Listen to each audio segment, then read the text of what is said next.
नमस्कार, कैसे हैं आप लोग। उम्मीद कर रहा हूं कि आप लोग अच्छे होंगे। हम इस सेशन में बात करने वाले हैं राष्ट्रीय शिक्षा नीति को लेकर। जैसा कि आप लोग स्क्रीन पे देख रहे हैं, राष्ट्रीय शिक्षा नीति 2020। हाल ही के जितने भी पाठ्यक्रम आ रहे हैं, जैसे अपन रीट की बात करें, L1 L2 की बात करें, चाहे पात्रता परीक्षा या मुख्य परीक्षा, वरिष्ठ अध्यापक की बात करें, फर्स्ट ग्रेड की बात करें, इवन मेरे हिसाब से आने वाले सारे एग्जाम के अंदर एक दो सवाल राष्ट्रीय शिक्षा नीति को लेकर रह सकता है।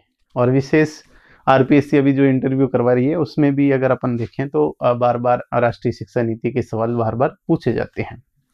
तो इसलिए मैंने सोचा कि एक सेशन के माध्यम से बड़े स्तर पर जो भी इससे संबंधित तथ्य हैं या फिर अवधारणात्मक कॉन्सेप्चुअली जो जितने भी क्वेश्चन बन सकते हैं उसको लेकर हम लोग चर्चा करें।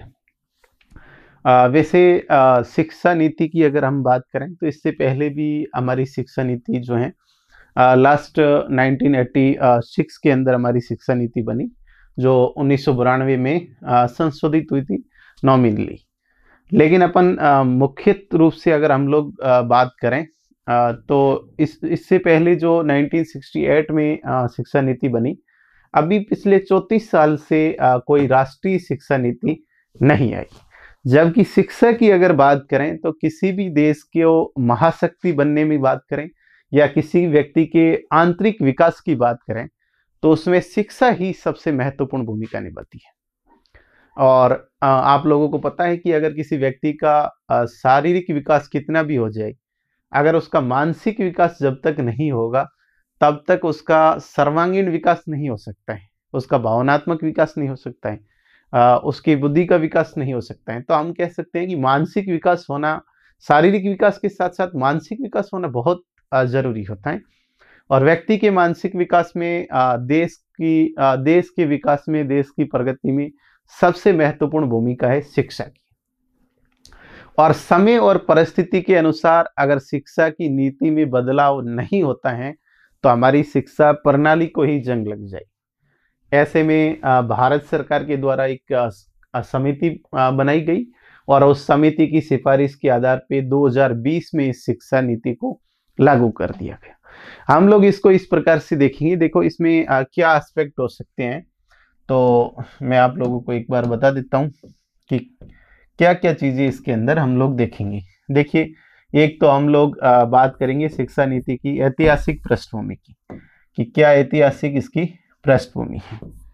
तो एक तो ऐतिहासिक पृष्ठभूमि, इससे पहले शिक्षा नीति कब आई और जब पहले आई थी तो उसमें उस समय प्रधानमंत्री कौन थे। एक तो इसका ये एस्पेक्ट हो गया। दूसरी, अगर इसी के अंदर हम लोग बात करें तो राष्ट्रीय शिक्षा नीति का हम परिचय इसमें देखेंगे और परिचय, और यहीं पे हम लोग देख लेंगे कि इसके क्या प्रावधान है, नई नीति क्या क्या बातें करती है। इसके बाद में हम लोग बात करेंगे कि राष्ट्रीय शिक्षा नीति की विशेषताएं क्या है, कि इसकी क्या विशेषताएं हैं। विशेषताओं के बाद में हम बात करेंगे कि शिक्षा नीति के उद्देश्य क्या है, किन उद्देश्यों को लेकर ये बात करती है। इसके बाद में हम बात करेंगे कि राष्ट्रीय शिक्षा नीति के गुण क्या है और इसमें क्या दोष है। लगभग इससे हमारा ये टॉपिक जो है पूर्णतया एक बार हो जाएगा। लगभग सब एस्पेक्ट हो जाएंगे, ऐतिहासिक पृष्ठभूमि, परिचय, प्रावधान, विशेषताएं और उसके बाद उद्देश्य, गुण और दोष। तो इस प्रकार से हम सारे एस्पेक्ट जो बन सकते हैं उन सब को लेके एक एक को लेकर बात करेंगे। सबसे पहले हम देखते हैं कि इसकी ऐतिहासिक पृष्ठभूमि जो है वो क्या है।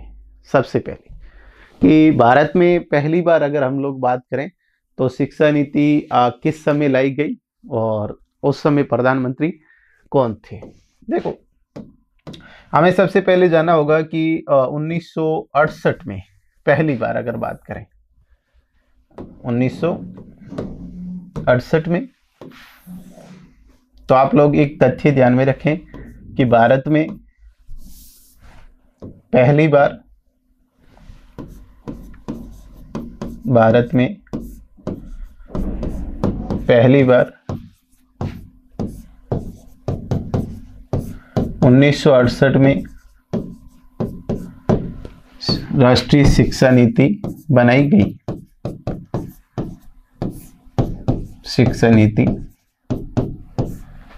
बनाई गई।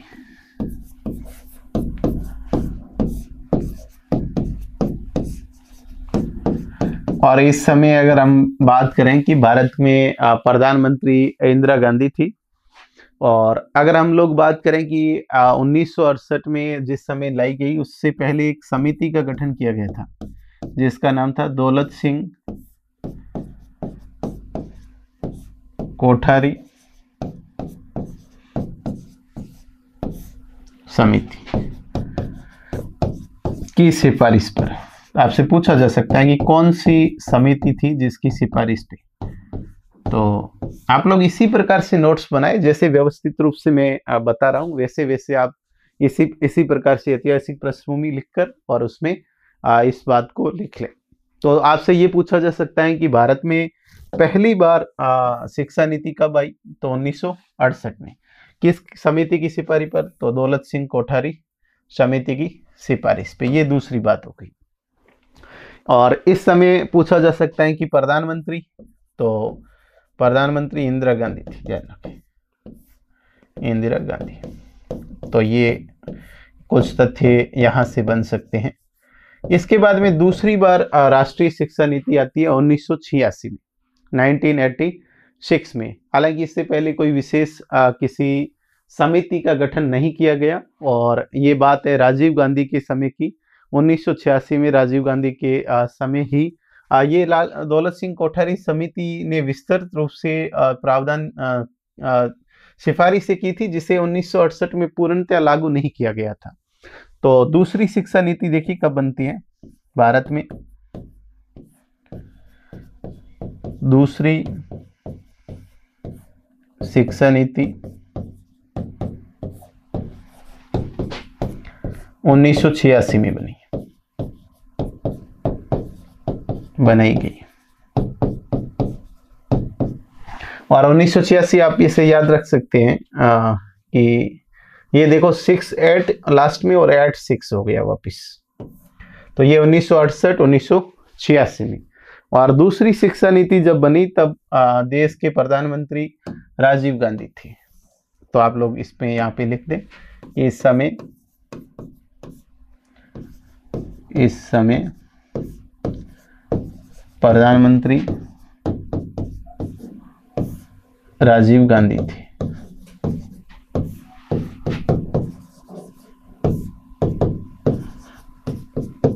ये बात होगी। इसके बाद में 1992 में इसी शिक्षा नीति में बदलाव किया, कुछ संशोधन किया गया। तो शिक्षा नीति तो वही थी 1992 में, इसमें कुछ संशोधन किए गए।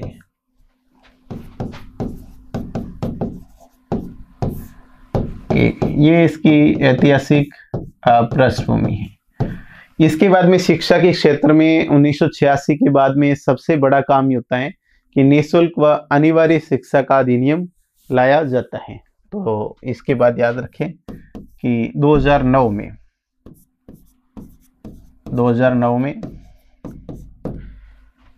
निःशुल्क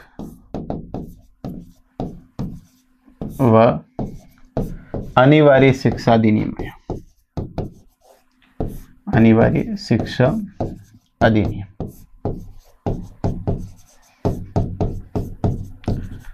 ये बात है 2009 की। ये शिक्षा के क्षेत्र में एक बड़ा काम था। अभी हम अगर बात करें कि यूनाइटेड नेशन में जो SDG हैं, सस्टेनेबल विकास डेवलपमेंट गोल, सतत विकास लक्ष्य, ये 2015 में सभी देशों द्वारा इसको 2030 तक प्राप्त करने का टारगेट रखा है कि 2015 में मैंने कहा स्वीकार किया गया, 30 तक इसको प्राप्त किया जाएगा। और इस सतत विकास लक्ष्य की बात करें तो इसमें कुल अगर हम लोग बात करें तो 17 टारगेट है। कुल लक्ष्य कितने हैं? 17। इन लक्ष्यों का संबंध अलग अलग चीजों से है, जैसे कुछ भूखमरी से बात करते हैं, कुछ शिक्षा से, कोई विकास से है। लेकिन अगर हम देखें कि इसका चौथा नंबर जो लक्ष्य है, फोर्थ, वो समावेशी विकास, क्या शिक्षा की बात करते हैं, समावेशी शिक्षा। तो इस प्रकार से हम लोग देखते हैं कि शिक्षा के क्षेत्र में ऐतिहासिक रूप से पहले देखा जाए तो राष्ट्रीय शिक्षा नीति वर्तमान में जो आई, उससे पहले कई बार बड़े स्तर पर भारत में ये प्रयास किया गया। मुख्यतः दो शिक्षा नीतियों को आप लोग अच्छे से याद रखें, एक 1968 में आई, दूसरी 1986 में आई। इसके बाद में हम लोग बात करते हैं कि अभी जो हमारी नई शिक्षा नीति आई है, उससे संबंधित क्या बातें हो सकती हैं कि 2000 जो है ऐतिहासिक पृष्ठभूमि के बाद में हम लोग बात करेंगे कि राष्ट्रीय शिक्षा नीति जो है इसका क्या परिचय है। तो सबसे पहले हमें इस पर ध्यान देना होगा कि ये राष्ट्रीय शिक्षा नीति जो है इसके लिए एक समिति का गठन किया जाता है। और सबसे पहले आपको ध्यान रखना कि जून 2017 में एक समिति गठित की गई। तो आप लोग ध्यान रखें कि जून 2017 में एक समिति का गठन किया गया,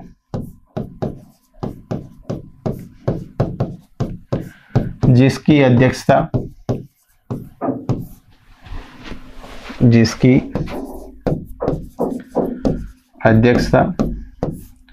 कस्तूरी रंगन द्वारा की गई।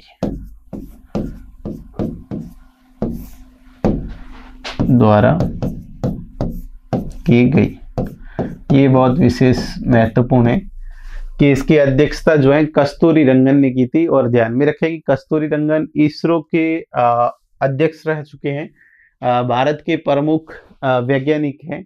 तो सीधा सवाल पूछा जा सकता है कि राष्ट्रीय शिक्षा नीति किस समिति की सिफारिशों के आधार पर गठित की गई। तो के कस्तूरी रंगन इनका नाम था और ये इसरो के प्रमुख थे, पूर्व इसरो प्रमुख। तो ये बात ध्यान में रखें। अगर इस समिति की बात करें तो इस समिति के अंदर अध्यक्ष प्लस 8 सदस्य थे। समिति में अध्यक्ष प्लस 8 सदस्य। अगर अध्यक्ष सहित पूछा जाए तो कुल 9 सदस्य हो जाएंगे, कुल 9 मेंबर थे, जिसमें अध्यक्षता के कस्तूरी रंगन के द्वारा की गई। 8 अन्य सदस्यों के से मिलकर एक समिति गठित की गई। मई 2019 में इस समिति ने अपनी रिपोर्ट दी। मई 2019 में समिति द्वारा सिफारिश अपनी रिपोर्ट दी। समिति ने अपनी रिपोर्ट दी। ये बात है। तो जून 2017 से मई 2019 तक ये रिपोर्ट सरकार के पास में आ गई कि शिक्षा नीति को किस प्रकार से लागू किया जाए। और ये एक ऐसी शिक्षा नीति थी जो मैंने कहा कि जिसमें शिक्षा का समावेशीकरण किस प्रकार से किया जाए कि एक उस व्यक्ति तक जो शिक्षा से वंचित है या शिक्षा की पहुंच से बाहर है, वहां तक शिक्षा की पहुंच कैसे सुनिश्चित की जाए, इस बात के लिए इस समिति ने विस्तृत से अपनी रिपोर्ट दी। और इसी रिपोर्ट के आधार पे अगर अपन बात करें कि 29 जुलाई 2020 को इसकी शिक्षा नीति की घोषणा की गई। तो आप इसको विशेष तौर पे याद रखें तारीख को। हम लोग बात कर रहे हैं कि 29 जुलाई 2020 को राष्ट्रीय शिक्षा नीति की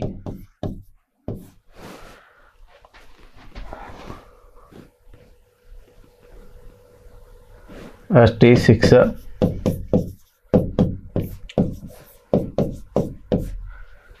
नीति 2020 की घोषणा की गई। ये तारीख याद रखें। और इसी घोषणा के साथ में एक बात ध्यान में रखें कि इस समय हमारे मानव संसाधन विकास मंत्री जो थे जो बाद में शिक्षा मंत्री नाम कर दिया इनका, रमेश पोखरियाल निशंक। ये सवाल पूछा जा सकता है कि जिस समय शिक्षा नीति की घोषणा की गई, शिक्षा नीति लागू होने की बात की, उस समय शिक्षा मंत्री कौन थे? नाम याद रखना, रमेश पोखरियाल निशंक। अभी धर्मेंद्र प्रधान के पास में है और उस समय रमेश पोखरियाल निशंक के पास में चार्ज था इसका। एक बात ध्यान में रखें कि मानव संसाधन जो विकास मंत्रालय था उसका नाम बदल दिया गया और शिक्षा मंत्रालय कर दिया गया। तो इसी के साथ में क्या चेंजिंग हुई, एक बात आप लोग ध्यान में रखें।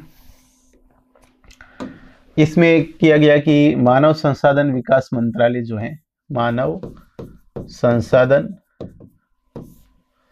विकास मंत्रालय,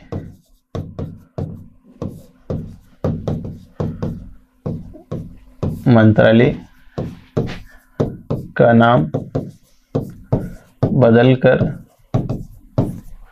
शिक्षा मंत्रालय कर दिया गया।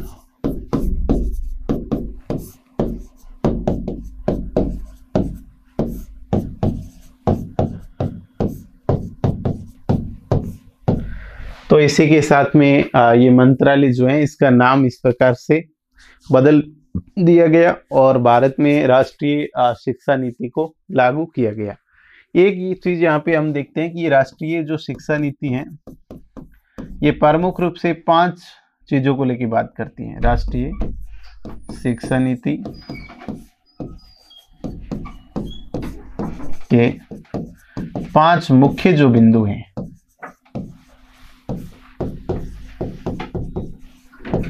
हम लोग बात करेंगे कि ये 5 मुख्य बिंदु कौन कौन से हैं। तो आप लोग याद रखें कि ये एक तो एक्सेसिबिलिटी की बात करती है, तो एक्सेसिबिलिटी का मतलब होता है कि पहुंच। इसका प्रमुख उद्देश्य इस प्रकार से है कि शिक्षा की पहुंच प्रत्येक व्यक्ति तक सुनिश्चित करना। दूसरी बात है कि ये अफोर्डेबल है, एफोर्डेबिलिटी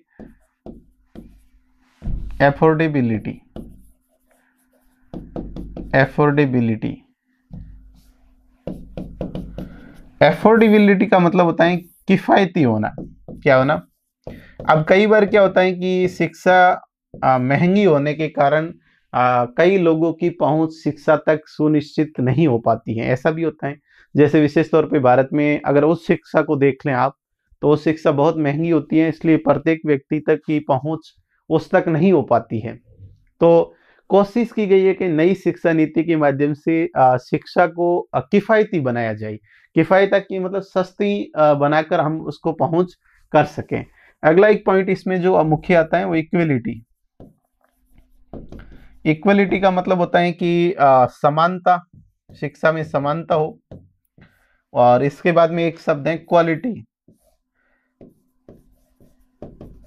क्वालिटी का मतलब होता है शिक्षा में गुणवत्ता को बढ़ाया जाए।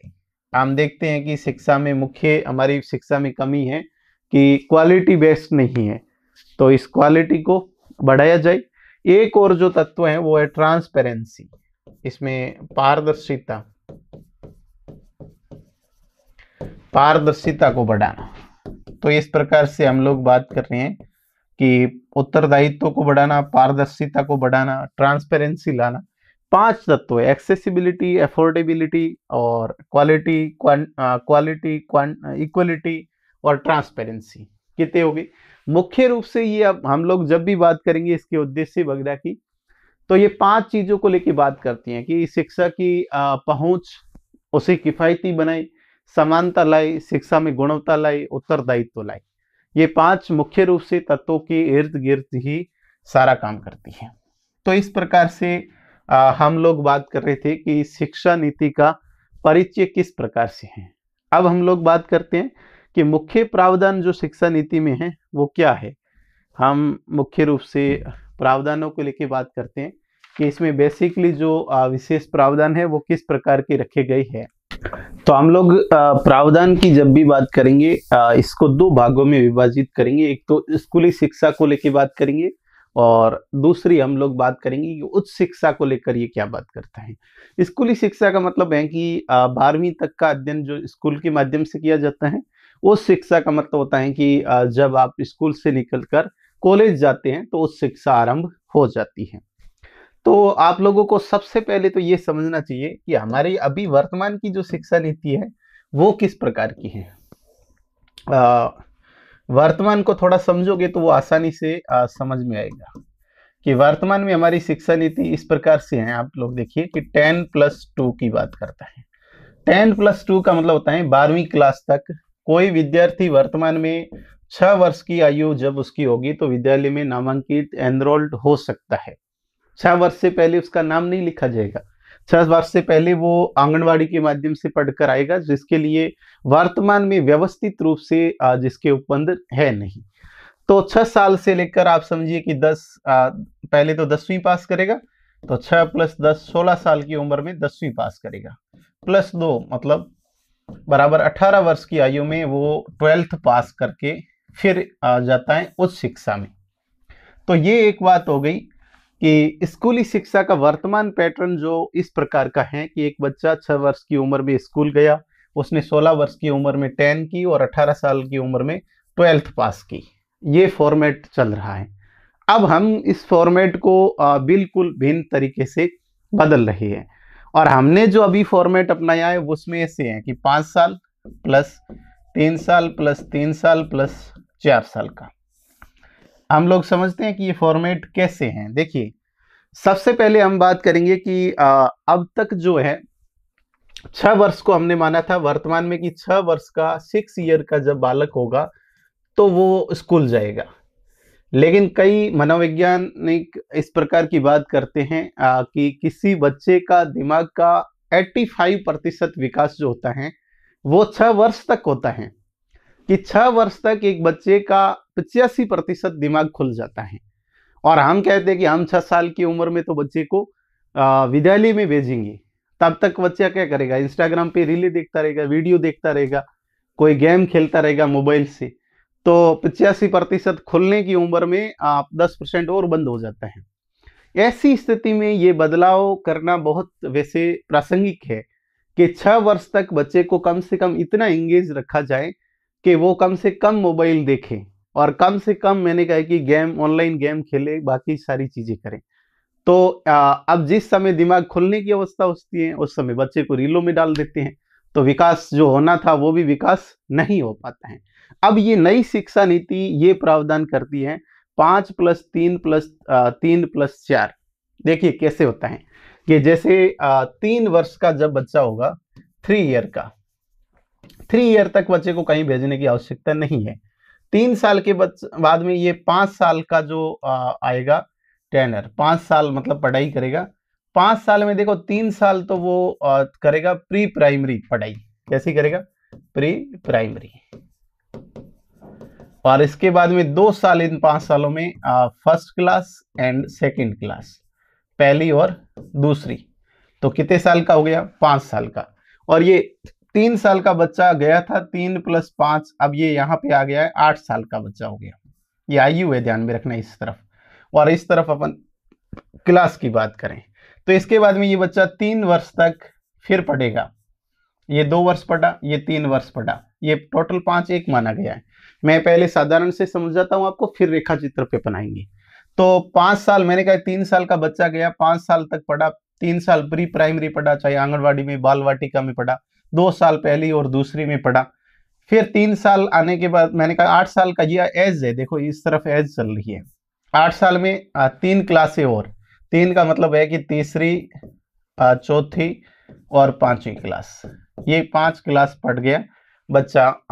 मतलब 8 प्लस, आप समझो कि ये 8 साल का गया था और यहाँ पे आयु इसकी हो गई 11 साल का हो गया जब बाहर निकला तब, और 8वीं 11 साल का, और उसके बाद में 5वीं पास हो गई ये। देखो इसके बाद में हम लोग बात करेंगे कि 3 फॉर्मेट, 8वीं 5वीं के बाद में 3 साल फिर, तो 3 साल, ये 3 साल का हो गया, गया था बच्चा। 3 + 3 6, 2 8, 9 10 11 12 13 14, 14 की उम्र में ये 6ठी 7वीं 8वीं पास करेगा। तो 8वीं पास करेगा तो ये बच्चा यहाँ पे 14 साल का हो जाएगा।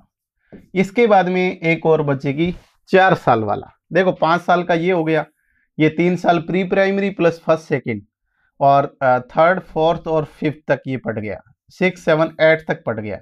8वीं के बाद 4 साल बच्चा और पढ़ेगा। 14 साल के बाद में आप समझिए कि 14 प्लस 4, अब ये 4 क्लासेज जो होगी ये 9th 10th 11th और 12th। थोड़ा इसको समझना, कई बच्चे मैं देखता हूं कि रटने का प्रयास करते हैं, रटने से अच्छा है आप इसको अच्छे से समझे। तो 14 प्लस 4 ये 18 साल का जब बच्चा हो जाएगा तो ये बच्चा 12वीं पास करेगा, ध्यान में रखें। अब ये 12वीं पास इसने कर दी। फॉर्मेट आपको और वापस समझना पड़ेगा, एक बार में समझ में आएगा नहीं। मैंने कहा कि सबसे पहले 3 प्लस 2 कितने साल का हो गया, 5 साल पढ़ाई हुई। और इसके बाद में हमने देखा कि 3 साल की बच्चे की ने पढ़ाई की, 5 प्लस 3 प्लस 3 प्लस 4 का फॉर्मेट है। तो 5 साल में दूसरी तक आया, 3 साल 5वीं तक आया, 3 साल 8वीं में आया, 4 साल 8वीं से 9वीं से 12वीं तक पढ़ाई की।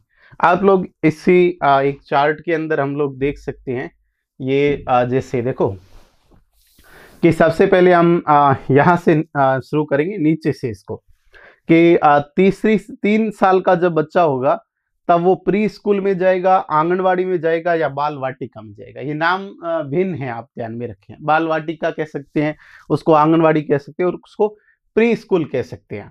और 3 से लेकर 6 वर्ष तक, यानी 3 वर्ष ये यहाँ पे बच्चा पढ़ेगा। इसमें हम लोग वर्तमान में जिसको नर्सरी LKG UKG कहते हैं, उन्हीं क्लासों में ये बच्चा रहेगा।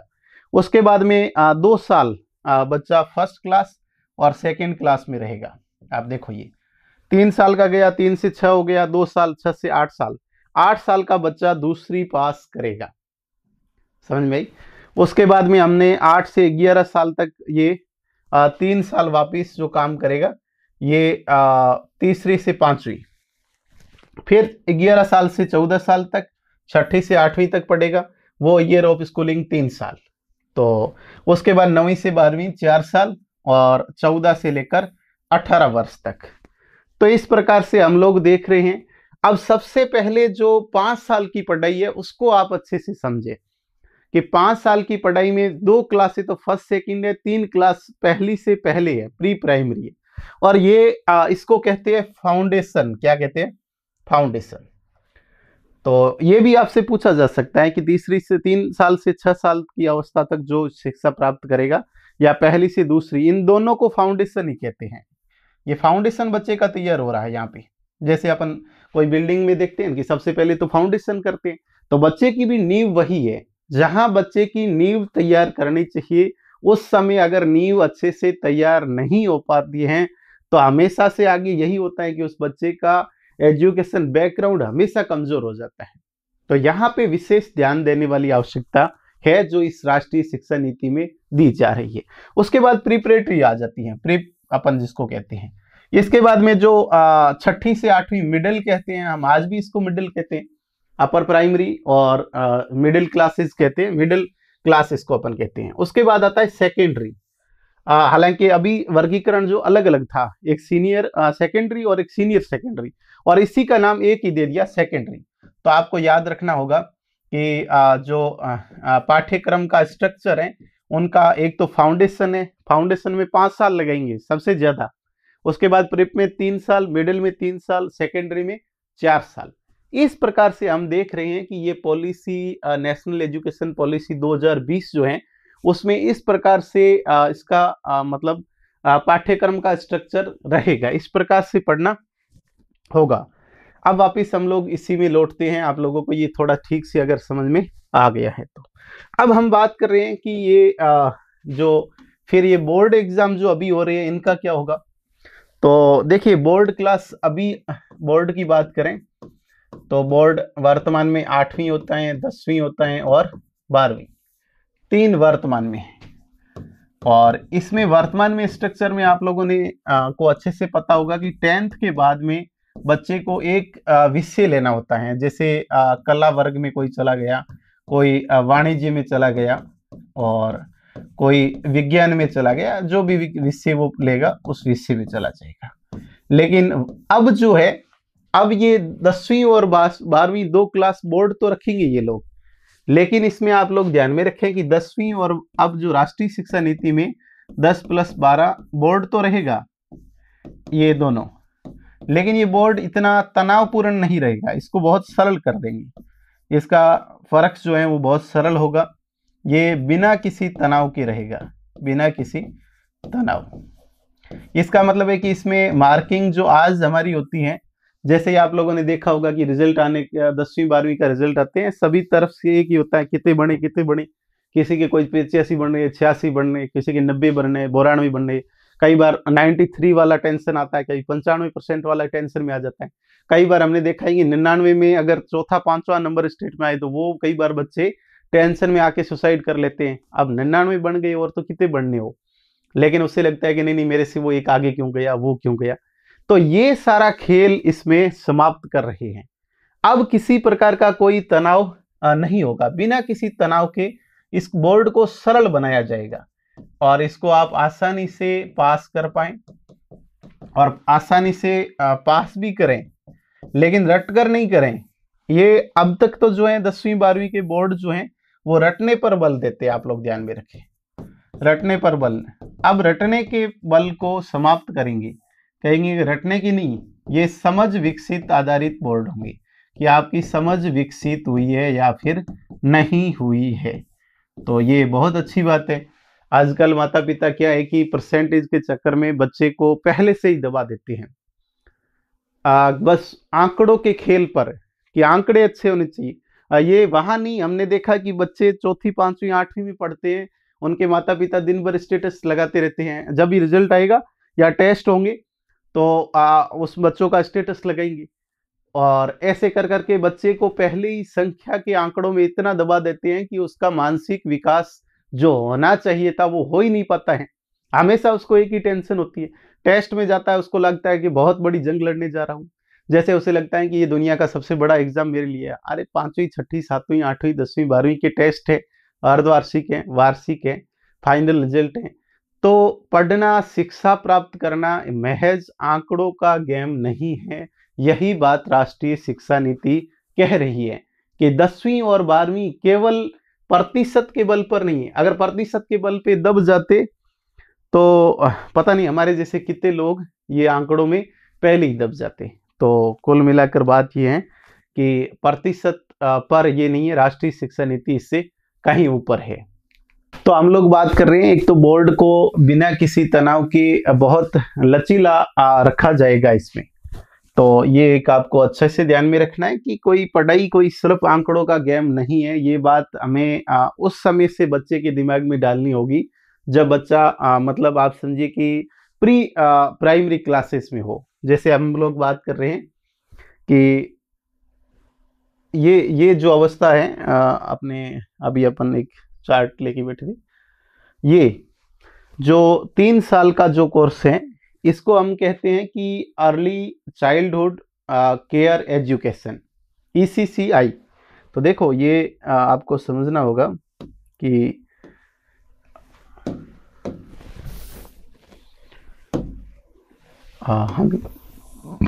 हम लोग बात कर रहे हैं, ये देखो ये शब्द बहुत ज़्यादा प्रचलित इस शिक्षा नीति में है और इसको समझना भी चाहिए कि ये बात करता है अर्ली चाइल्ड केयर ACC, इसको वापस लिखते हैं अपन। ये बात करता है अर्ली चाइल्डहुड, प्रारंभिक बाल्यावस्था के अंदर केयर एजुकेशन, केयर एजुकेशन। तो प्रारंभिक बाल्यावस्था में जो शिक्षा और देखभाल, प्रारंभिक बाल्यावस्था, देखभाल व शिक्षा,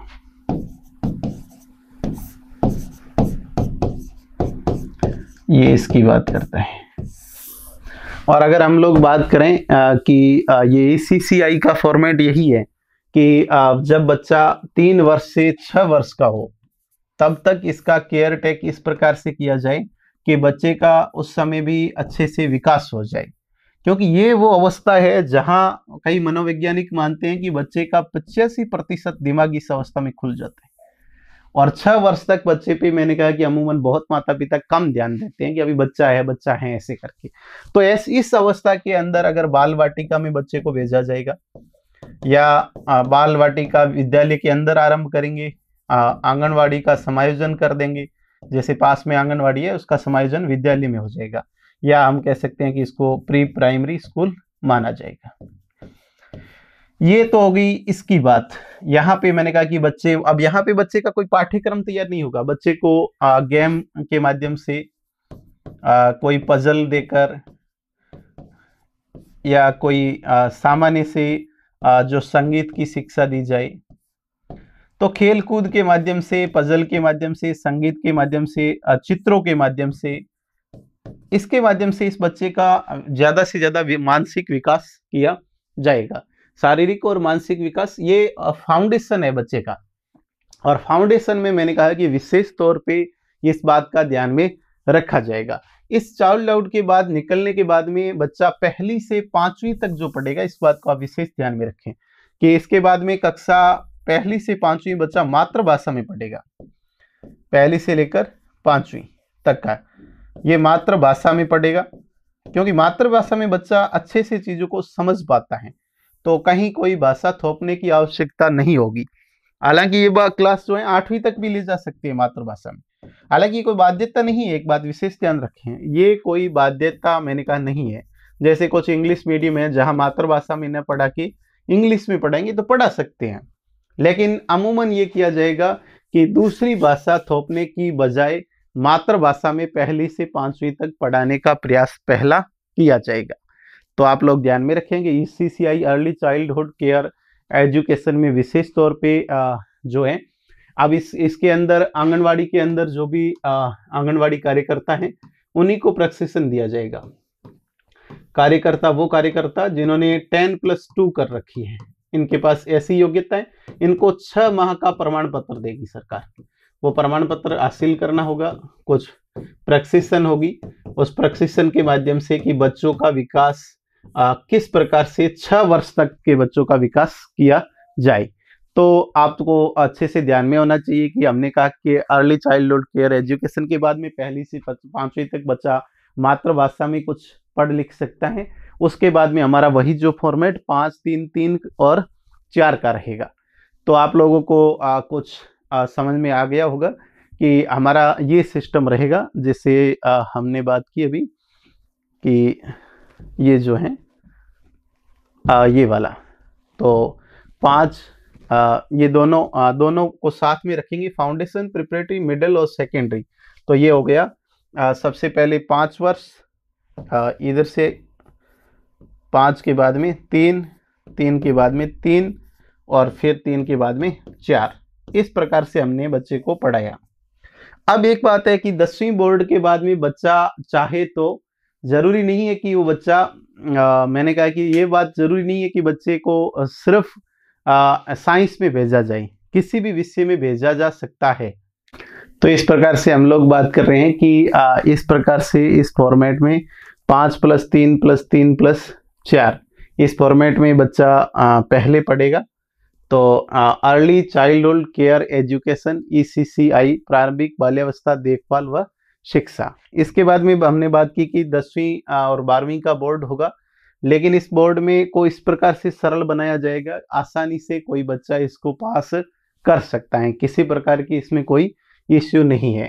तो 10वीं के बाद में बच्चा अभी तक तो ये था कि कला, वाणिज्य या विज्ञान एक लेगा, लेकिन अब कोई बाध्यता नहीं होगी, ये बहुविषयक हो सकता है। क्या हो सकता है? बहुविषयक। बच्चा इस प्रकार से कोई विद्यार्थी एक विषय विज्ञान का ले सकता है, एक कला का ले सकता है, एक वाणिज्य का ले सकता है। तो बहुविषयक अध्ययन होगा, कोई भी विद्यार्थी चाहे उस विषय को ले सकता है।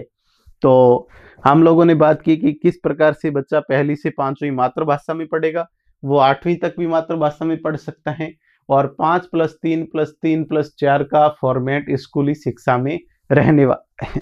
हम लोग बात करते हैं कि उच्च शिक्षा में क्या रहेगा इसका। हम लोग बात करते हैं उच्च शिक्षा को लेकर।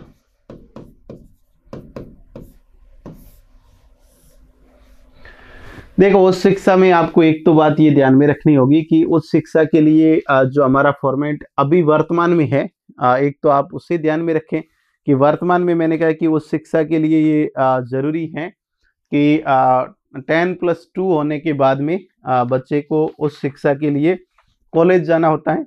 और कॉलेज में हमारे दो प्रकार का सिस्टम जो है वर्तमान में, कि एक तो बच्चा चाहे तो मैंने कहा कि इस प्रकार से कर सकता है उस शिक्षा में कि ग्रेजुएशन 3 साल का, और ग्रेजुएशन कंप्लीट होने के बाद में वो या फिर बीएड करता है, पीजी करता है। तो उस शिक्षा में वर्तमान में ये था कि 10+2 होने के बाद में बच्चा 3 साल का ग्रेजुएशन करेगा, ये था बेसिकली। और इसके बाद में 2 वर्ष की 2 ईयर की पीजी।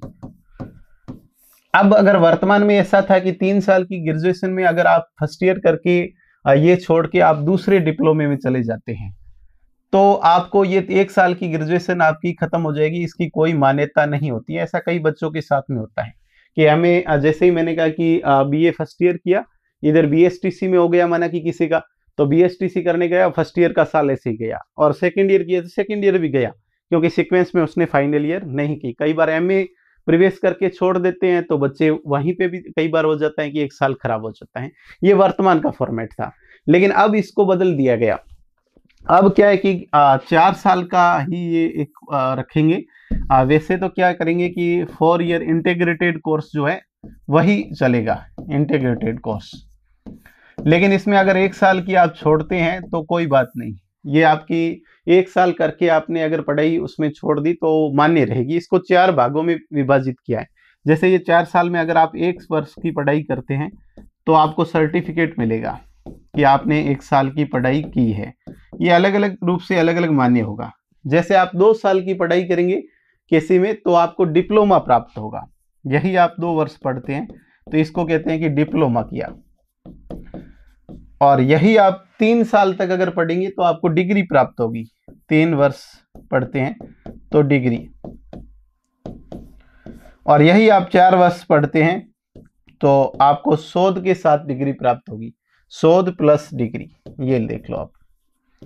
अगर आप ऐसे हो सकता है कि कोई विद्यार्थी एक जगह से विश्वविद्यालय में पढ़ करता है 1 साल, फिर वो दूसरे विश्वविद्यालय में जाता है, तो अभी ऐसा है कि दूसरे विश्वविद्यालय में वो डिग्री नहीं कर सकता है, लेकिन इसके बाद में आप दूसरी जगह से भी डिग्री कर सकते हैं। जैसे अपन उसको कहते हैं कि academic bank of credit, academic bank of credit होगा, एकेडमिक बैंक ऑफ क्रेडिट।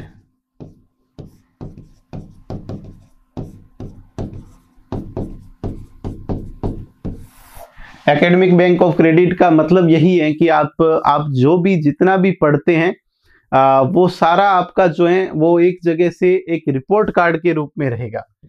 ये 360 डिग्री पर एक आपका रिपोर्ट कार्ड बनेगा, और इस रिपोर्ट कार्ड के माध्यम से आप के पास सारा डाटा रहेगा कि आपने किस जगह से कितनी पढ़ाई की है। अब ऐसा नहीं कि 1 साल पढ़ के अगर कहीं छोड़ देते हैं तो वो कोई किसी प्रकार से काम का नहीं होगा, ऐसा नहीं है। इसके माध्यम से एक बात और आप ध्यान में रखना कि शोध पीएचडी को तो मान्य रखा है, लेकिन एमफिल को समाप्त कर दिया। एमफिल की जो 2 साल का कोर्स था, 2 वर्षीय एक शोध था, इस शोध को क्या कर दिया इन्होंने, समाप्त कर दिया। आपसे पूछा जा सकता है, क्योंकि इसकी कोई प्रासंगिकता नहीं थी कि जहां पीएचडी काम आती है वहां एमफिल काम नहीं आती है, और जहां एमफिल चलती है वहां पे पीएचडी भी चलती है।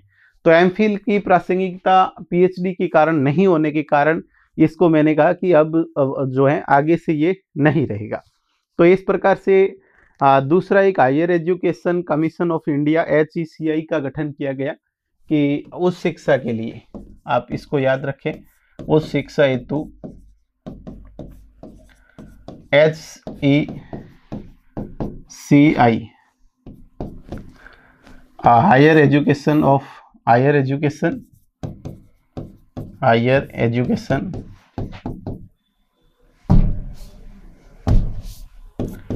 Higher education commission of India.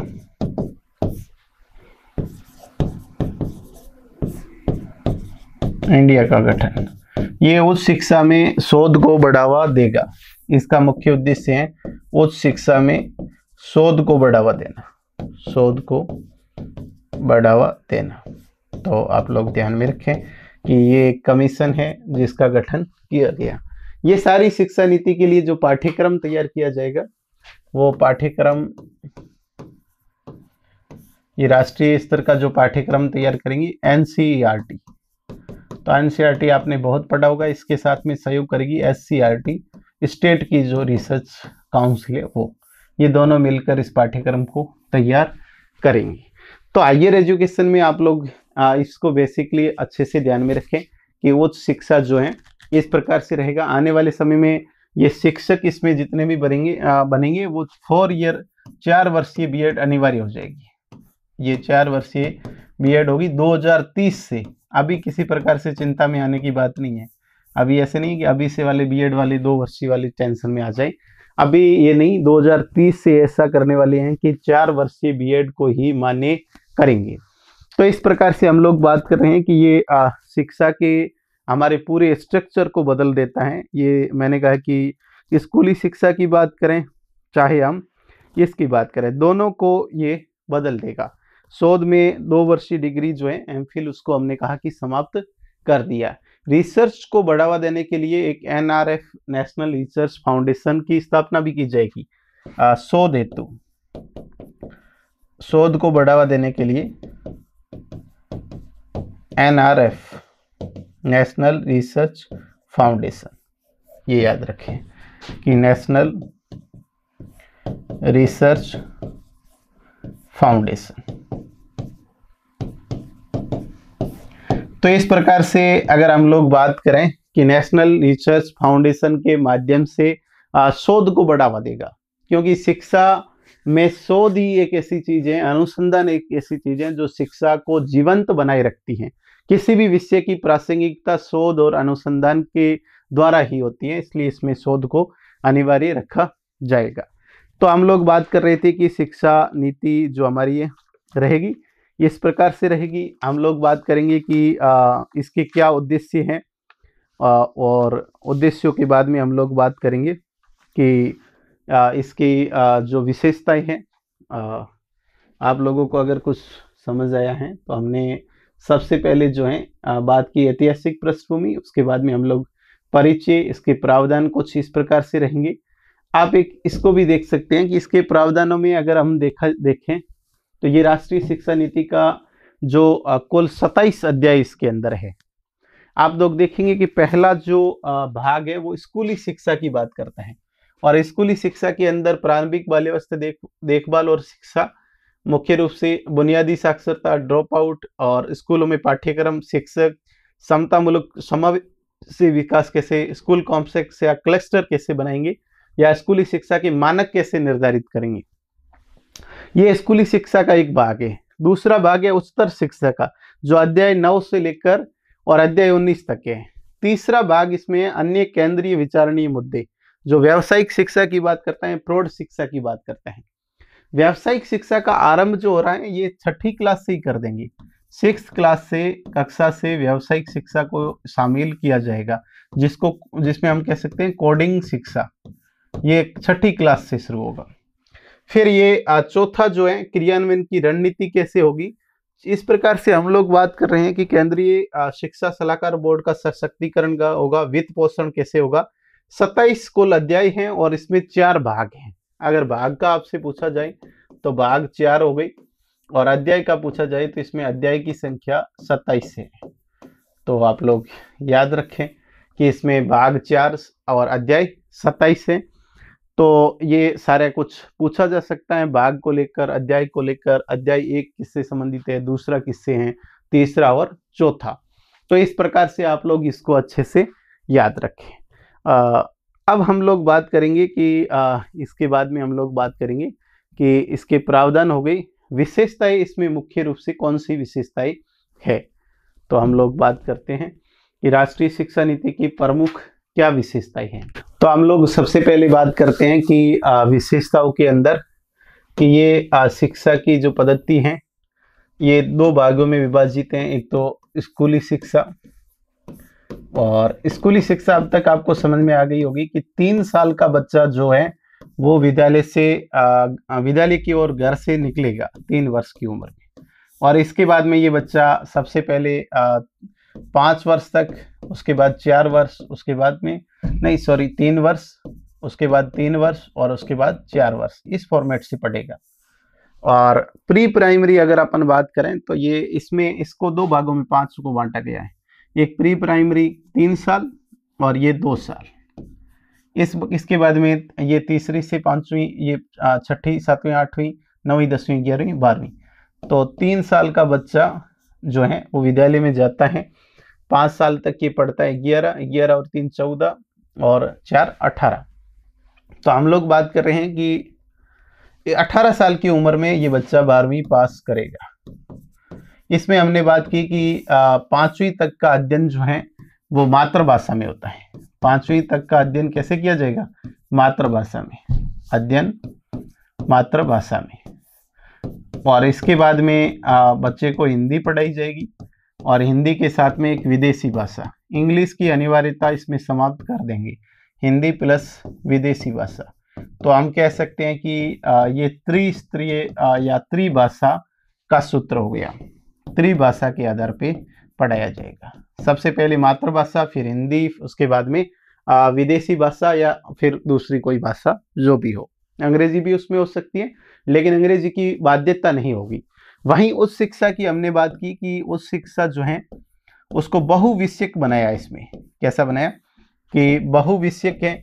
एक विषय लेना अब अनिवार्य नहीं है कि एक ही वर्ग में रहेगा, नहीं, बहुविषयक हो सकता है, बहुप्रवेश हो सकता है और बहु निर्गम हो सकता है। मतलब एक विश्वविद्यालय से दूसरे विश्वविद्यालय जा सकता है, एक डिग्री से दूसरी डिग्री कर सकता है, किसी प्रकार की कोई रोक टोक नहीं होगी। बहुप्रवेश कहीं एक साथ 2-3 डिग्री भी कर सकता है, बहु निर्गम भी हो सकता है, तो एक जगह से दूसरी जगह आसानी से जा सकता है। ये इसकी प्रमुख विशेषता है। तो दूसरा हमने इसमें बात की कि 10वीं और 12वीं के बोर्ड को बहुत आसान बनाया जाएगा। ये 10वीं 12वीं के बोर्ड में कोई मेरिट का ऐसा सिस्टम नहीं होगा।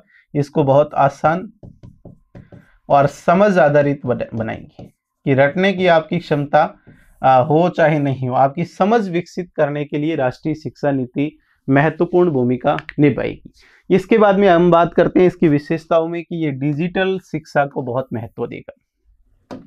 अभी वर्तमान में तो ऐसी स्थिति नहीं है, लेकिन आने वाले समय में ये डिजिटल शिक्षा होगी। हम कह सकते हैं कि पाठ्यक्रम भी ई पाठ्यक्रम बनाएंगे। कैसा पाठ्यक्रम? ई पाठ्यक्रम।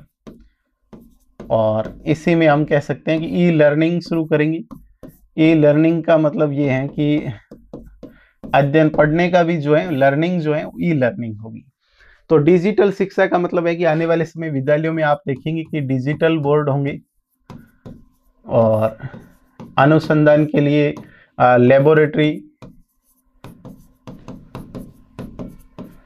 लाइब्रेरी। अभी हम लोग जो पढ़ते हैं कि आर्टिफिशियली इंटेलिजेंस है, एआई है, जो रोबोटिक्स है, ये बहुत उच्च शिक्षा में पढ़ते हैं, लेकिन आने वाले समय में ये आरंभ से ही स्टार्ट कर दी जाएगी। इस प्रकार से सरकार का डिजिटल शिक्षा पर बल रहेगा। दूसरी बात। तीसरी बात है कि इसमें शिक्षकों का विकास किया जाएगा। शिक्षकों का विकास का मतलब है कि शिक्षकों को बहुत अपडेट रखा जाएगा। विभिन्न प्रकार के प्रशिक्षण दिए जाएंगे, समय समय पर प्रशिक्षण देना। तो प्रशिक्षण के माध्यम से इनको, मैंने कहा कि शिक्षकों का भी विकास होगा। हालांकि अभी भी प्रशिक्षण होते हैं, लेकिन बाद में थोड़े प्रशिक्षण और ज़्यादा बढ़ा देंगे। तो हम लोग बात कर रहे हैं कि विशेषताओं के अंदर अगली जो विशेषता है कि जैसे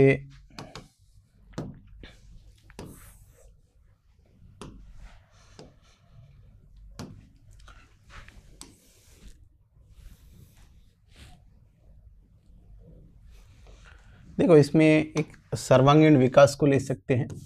कि अगली बात है सर्वांगीण विकास। तो इस राष्ट्रीय शिक्षा नीति में सबसे मुख्य बात है कि बच्चे का सर्वांगीण विकास किस प्रकार से हो, इस बात पर बल दिया गया।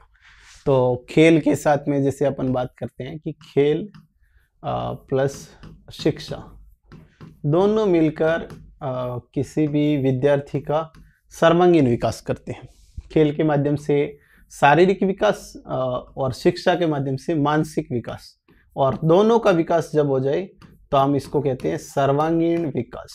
तो इस शिक्षा नीति का मुख्य जो उद्देश्य है वो है सर्वांगीण विकास, कि बालक का सर्वांगीण विकास किस प्रकार से किया जाए। और विशेष तौर पे 6 वर्ष से पहले के बच्चों पे इसलिए जोर देते हैं कि वो एक ऐसी अवस्था होती है जिसमें सबसे ज़्यादा बच्चे का विकास होता है। तो हम लोग बात कर रहे हैं इसकी विशेषताओं को लेकर।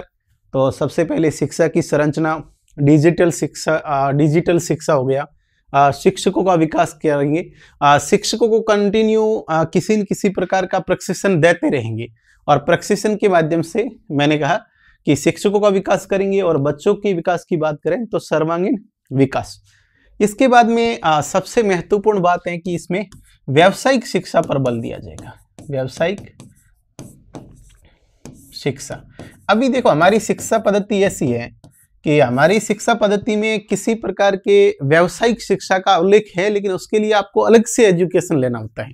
ऐसा नहीं कि आप 6ठी क्लास 7वीं 8वीं 10वीं 12वीं आर्ट्स लेके पढ़ रहे हैं तो आपके अंदर किसी भी प्रकार के स्किल का डेवलपमेंट नहीं किया जाएगा। जैसे एक सामान्य उदाहरण में मैं आपको समझाता हूँ कि कोई विद्यार्थी बीएड करके एमए कर ले, बीए बीएड एमए करने के बाद में अगर वो विद्यार्थी सरकारी शिक्षक में चयनित नहीं होता है, और अगर माना कि वो प्राइवेट स्कूल में अगर पढ़ाने का नाकाम नहीं करे, तो इसके सिवाय उसके पास किसी भी प्रकार का विकल्प नहीं है, क्योंकि उसके पास में एक ही स्किल है, पढ़ाने की स्किल है। बाकी अगर ग्रेजुएशन बीए तक करें, बीएड अगर कोई नहीं करे, तो 15 साल की पढ़ाई में उस विद्यार्थी ने किसी प्रकार की स्किल प्राप्त नहीं की है। अगर आप बीएड नहीं करते हैं, केवल ग्रेजुएशन बीए तक करते हैं, माना कि बैचलर ऑफ आर्ट्स से, तो आपके पास कोई स्किल नहीं है। तब जरूरत हुई कि बच्चों को 10वीं 12वीं में एक ऐसा स्किल डेवलपमेंट उनका किया जाए कि बच्चा 12वीं के बाद में छोड़ दे, कॉलेज के बाद छोड़े, कम से कम एक पर्टिकुलर किसी फील्ड में उसके पास में किसी प्रकार का स्किल हो, कौशल हो कि वो काम उसमें कर सके। तो व्यावसायिक शिक्षा का आरंभ जो किया जाएगा, ये लंबे समय से एक बहस का मुद्दा था। ये 6ठी क्लास से हम कह सकते हैं 6th क्लास से आरंभ होगा, जिसको कहते हैं कोडिंग सिस्टम। कोडिंग सिस्टम से पढ़ाई कौन सी क्लास में होगी आपसे पूछा जा सकता है। तो आप लोग ध्यान में रखें कि 6ठी क्लास से व्यावसायिक शिक्षा को आरंभ किया जाएगा। इसके बाद में अगर हम बात करें तो ये एक समग्र शिक्षा पद्धति होगी। समग्र शिक्षा पद्धति, कल हम बात कर रहे थे कि बहुविषयक है, इसमें एक ही विद्यार्थी अलग अलग विषयों का अध्ययन कर सकता है। अब तो देखो आप लोग ऐसे हैं कि कोई आर्ट्स पढ़ेगा तो आर्ट्स पढ़ेगा, साइंस पढ़ेगा तो साइंस में मैथ्स बायो अलग अलग, कॉमर्स अलग। लेकिन नई शिक्षा नीति में कोई विद्यार्थी आर्ट्स भी पढ़ेगा, साथ में साइंस भी पढ़ेगा, बायो भी पढ़ेगा, मैथ्स पढ़ सकता है, वो चाहे तो एक कॉमर्स का विषय पढ़ सकता है। किसी प्रकार की बाध्यता नहीं है। अगर किसी को अच्छा लगे कि मैं फिजिक्स पढ़ूंगा और फिजिक्स के साथ मुझे लिटरेचर पढ़नी है, तो वो ऐसा कर सकता है अब। लेकिन इससे पहले ऐसा विकल्प उसके पास में नहीं था कि फिजिक्स के साथ वो साहित्य भी पढ़ने में रुचि रखे, तो विकल्प नहीं था। राष्ट्रीय शिक्षा नीति 2020 में ये विकल्प आप लोगों के पास उपस्थित रहेगा कि आप इस प्रकार से साइंस, फिजिक्स, मैथ्स, बायो के साथ में आप कोई साहित्य पढ़ सकते हैं, हिस्ट्री पढ़ सकते हैं, पॉलिटिकल साइंस पढ़ सकते हैं, इकोनॉमिक्स पढ़ सकते हैं, कोई भी विषय पढ़ सकता है। तो समग्र शिक्षा पद्धति इसे हम कह सकते हैं। दूसरी बात यह कि इसका मुख्य उद्देश्य जो है वो है कि सार्वभौमिक पहुंच सुनिश्चित करना। सार्वभौमिक पहुंच सुनिश्चित करना, देखो क्या होता है,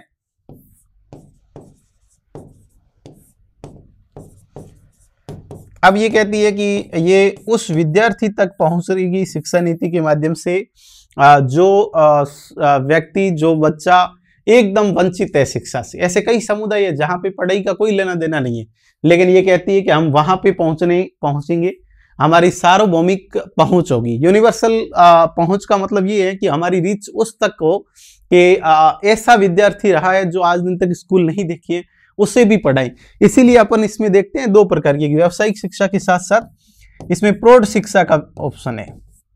कैसी शिक्षा? प्रौढ़ शिक्षा। तो हमने 4 भागों में इसको जब विभाजित किया था तो हमने देखा कि तीसरे भाग के अंदर प्रौढ़ शिक्षा और व्यावसायिक शिक्षा का उल्लेख किया गया है।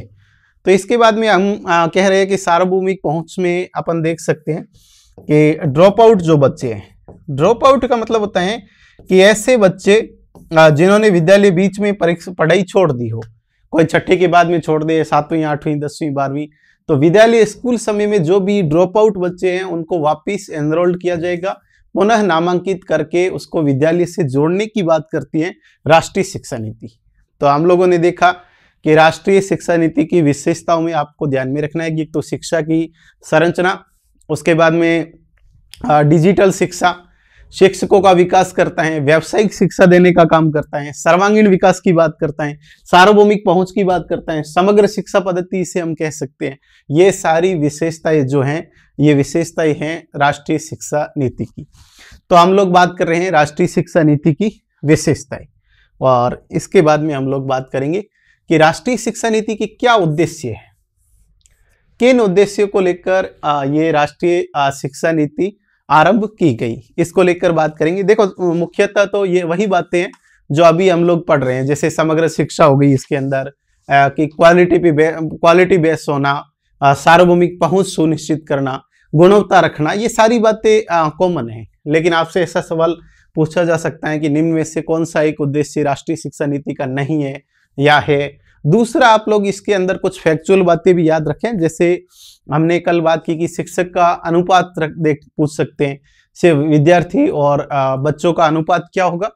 दूसरा ये है कि एनरोलमेंट के मामले में कुछ अलग अलग लक्ष्यों को तय किया है, उससे भी आपको यहाँ पे देखने की आवश्यकता है। तो सबसे पहले हम उद्देश्य में रखें, तो आप लोग देखो, आप उद्देश्यों में ऐसे लिख लें, कुछ विशेषताएं उद्देश्यों में ही होती है, जैसे ये सर्वांगीण विकास की बात करता है, सर्वांगीण विकास। सर्वांगीण विकास का मतलब है बच्चे का शारीरिक विकास प्लस मानसिक विकास, हम इसी को कह सकते हैं कि भावनात्मक विकास, बौद्धिक विकास, ये सारे विकास के पहलुओं को छूना सर्वांगीण विकास कह सकते हैं। तो इसका मुख्य उद्देश्य जो है वो सर्वांगीण विकास को लेकर है। दूसरी बात है कि यह तकनीकी शिक्षा पर बल देता है, तकनीकी शिक्षा। तकनीकी शिक्षा में देखिए कि ये मुख्य रूप से ई लर्निंग हो गया आपके, ये पाठ्यक्रम की बात करें तो ई पाठ्यक्रम पर बल देता है। अब देखो ऐसा होगा कि विद्यालयों के अंदर डिजिटल शिक्षा होगी, तकनीकी शिक्षा होगी। अभी हम लोग देखते हैं कि बच्चों को ब्लैक बोर्ड पे पढ़ाते हैं, कुछ विद्यालयों में ग्रीन बोर्ड है, लेकिन अब ये राष्ट्रीय शिक्षा नीति कहती है कि प्रत्येक विद्यालय में हम डिजिटल बोर्ड लगाएंगे और प्रत्येक विद्यार्थी को डिजिटल तकनीकी शिक्षा के माध्यम से जोड़ा जाएगा। तो तकनीकी कौशल को विकास दिया जाएगा। इसमें अगर हम बात करें तो बच्चों को तकनीकी कौशल दी जाएगी। तकनीकी कौशल एक ऐसी स्किल डेवलपमेंट करना कि बच्चे में टेक्नोलॉजी का ज्ञान बढ़ जाए। तो प्रैक्टिकली व्यवहारिक तौर पे अगर देखें तो इस प्रकार से एक नवाचार किए जाएंगे, इस प्रकार से शोध किए जाएंगे। तो इसी के लिए इसमें शोध की अगर बात करें तो एनआरएफ कल हम बात कर रहे थे, जो हमने बात की है, इसमें शोध या अनुसंधान के लिए एनआरएफ का गठन किया जाएगा, national research foundation.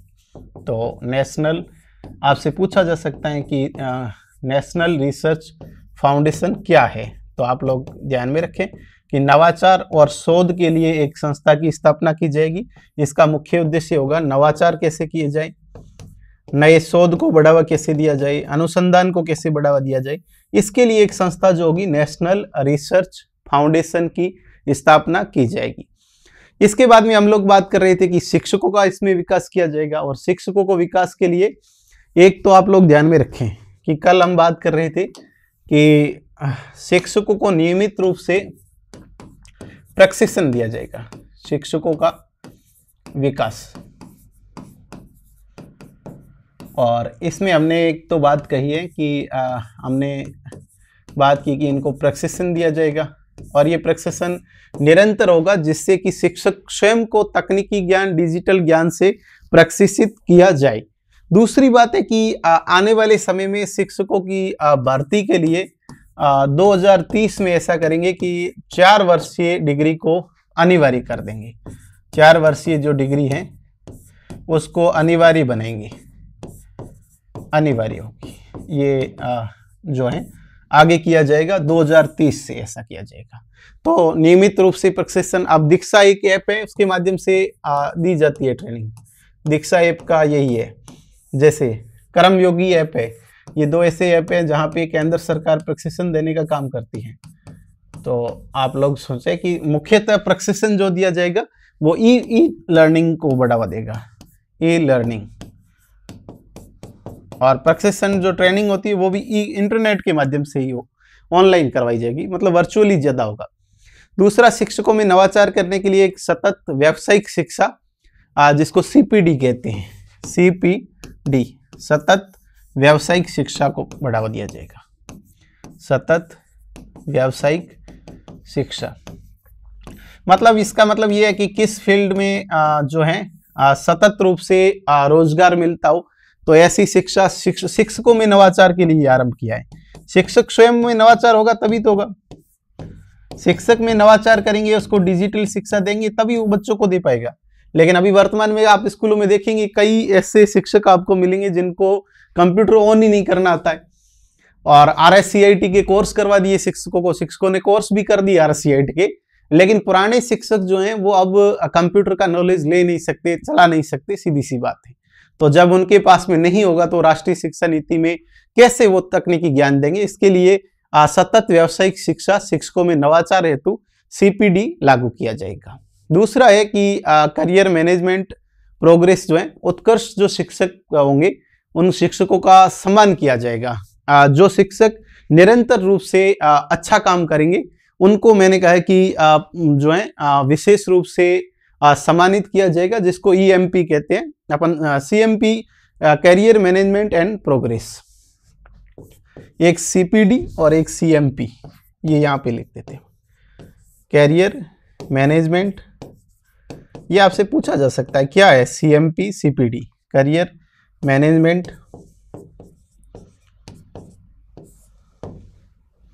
And progress. और इसका जो उद्देश्य है ये है कि उत्कृष्ट शिक्षक जो उत्कृष्ट काम करेंगे उनको सम्मानित किया जाएगा। हालांकि आज भी सम्मानित करते हैं, लेकिन इसमें कुछ अलग मापदंड रखे जाएंगे जिसके आधार पे, तो CPD CMP का संबंध शिक्षकों के विकास को लेकर है।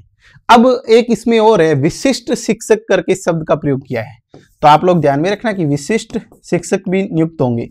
और विशिष्ट शिक्षक का मतलब है कि दिव्यांग जो लोग हैं उनके लिए, दिव्यांग के लिए हम कह सकते हैं कि विकलांग लोग जो हैं उनके लिए, तो विकलांग या दिव्यांगों के लिए एक विशिष्ट शिक्षक लगाए जाएंगे। तो आप लोग ध्यान में रखें।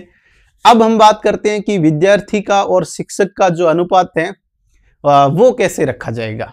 तो आप लोग देखें कि शिक्षक और विद्यार्थी का जो अनुपात है, शिक्षक विद्यार्थी का अनुपात क्या रहेगा, शिक्षक विद्यार्थी अनुपात। वैसे आप लोगों को ध्यान में रखना चाहिए कि सामान्य स्थिति में आपसे पूछा जाए, अगर इसमें सामाजिक आर्थिक रूप से वंचित समूह का कोई कुछ ऑप्शन नहीं हो, कि आर्थिक और सामाजिक वंचित समूह को नहीं पूछा जाए, तो 30 विद्यार्थियों पर 1 शिक्षक होगा। अगर पूछा जाए कि सामाजिक और आर्थिक रूप से, सामाजिक अगर पूछ लिया जाए विशेष, इसमें एक बात ध्यान में रखना कि आर्थिक सामाजिक अगर पूछ लिया जाए, ये सामान्य स्थिति में तो ऐसा ही रहेगा, लेकिन ऐसे वंचित समूह हैं जो इकोनॉमिकल हम कह सकते हैं, इकोनॉमिक्स या सोशियली सामाजिक, तो आर्थिक सामाजिक रूप से वंचित समूह जो है इसको कहते हैं इकोनॉमिक सोशल डिप्राइव्ड जो ग्रुप हैं, ECDG। तो इनके लिए जो अनुपात है वो 25 है।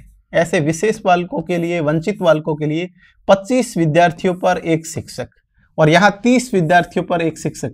नहीं तो ऐसा होता है अभी वर्तमान में स्टाफ की बहुत कमी होती है, कई जगह ऐसी है जहाँ 50-60 विद्यार्थियों पे एक शिक्षक होता है। तो ऐसी स्थिति में शिक्षक भी विद्यार्थियों को अच्छे से लर्निंग नहीं करवा पाते हैं। तो शिक्षकों का अनुपात जो है, हालांकि अभी भी अनुपात तय कर रखा है, लेकिन राष्ट्रीय शिक्षा नीति में शिक्षक विद्यार्थी अनुपात जो है वो इस तरीके से रखा जाएगा। तो आप लोग ध्यान में रखें कि PTR क्या है, आपसे पूछा जा सकता है। PTR में 2 आंकड़े याद रखने। अगर आर्थिक सामाजिक वंचित समूह का पूछे तो 25 पर, और अगर पूछा जाए कि सामान्य स्थिति में पूछा जाए तो आपको 30 पर 1 की बात करनी है। तो ये इस प्रकार से मैंने कहा है कि इसके अंदर शोध और नवाचार पर विशेष बल दिया जाएगा। ये एक विशेषता हो गई। अंतिम आप इसमें एक और उद्देश्य में लिख दें कि यह शोध और नवाचार पर बल देगा, नवाचार पर बल। इसके लिए हमने कहा कि शिक्षकों को डिजिटल रूप से प्रशिक्षित किया जाएगा, और जिसमें विशेष तौर पे दीक्षा ऐप के माध्यम से शिक्षण के हम कह सकते हैं कि शिक्षण के नए तरीके बताए जाएंगे। शिक्षण के नए तरीके विकसित करना। एक आपसे पूछा जा सकता है, मैंने कहा कि दीक्षा जो ऐप है विशेष उसका, तो आप लोग ध्यान में रखें कि दीक्षा ऐप के माध्यम से ट्रेनिंग देने का काम करेंगे। The digital infrastructure for knowledge sharing. तो digital infrastructure for knowledge sharing आप लोग नई स्क्रिप्ट पे देख लें। डिजिटल दीक्षा जो है उसकी फुल फॉर्म ऐसे रखी गई है, डिजिटल इंफ्रास्ट्रक्चर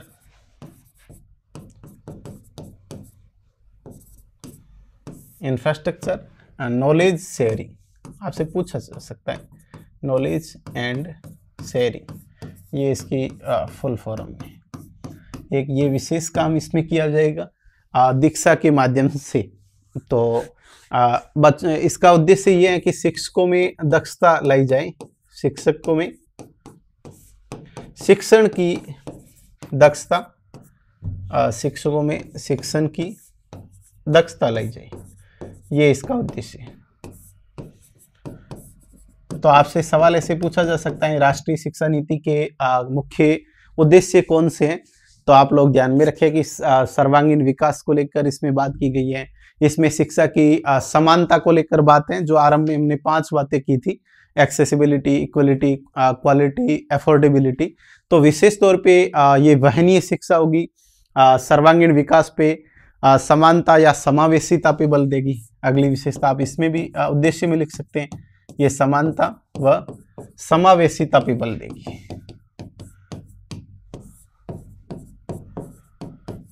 ये हमने कहा कि सर्वांगीण विकास की हमने बात कर ली है, गुणवत्ता शिक्षा पर बल देगी। इक्विलिटी एंड क्वालिटी दोनों की बात करता है, गुणवत्ता पर बल। दूसरी अगली अगर हम बात करें तो इसके माध्यम से जो है तकनीकी और व्यावसायिक शिक्षा पर विशेष बल दिया जाएगा। तकनीकी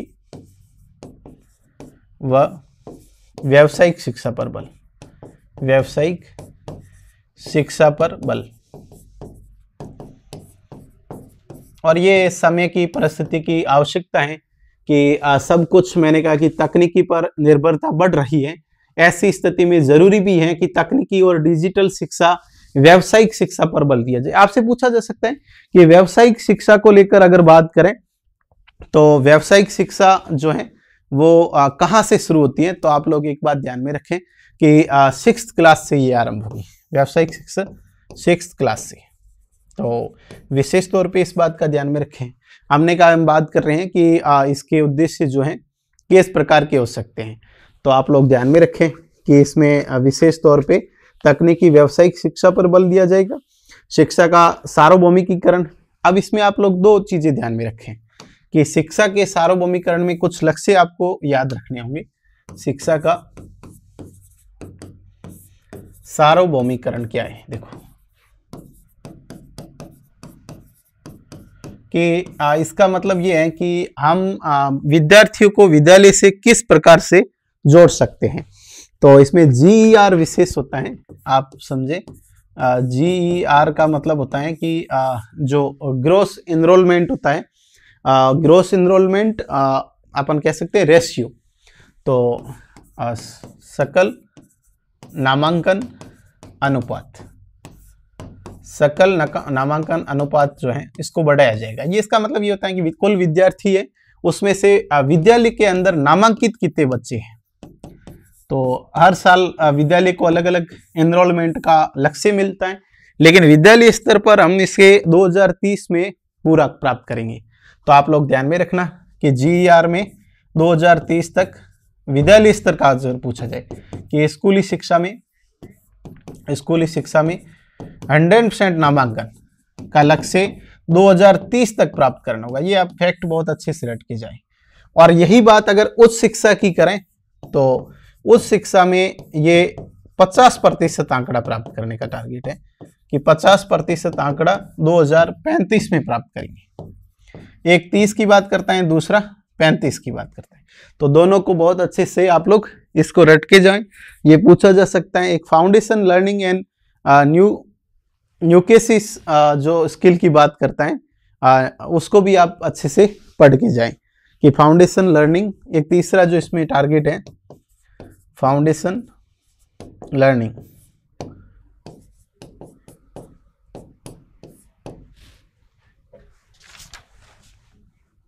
फाउंडेशन लर्निंग न्यूकेसिस स्किल। तो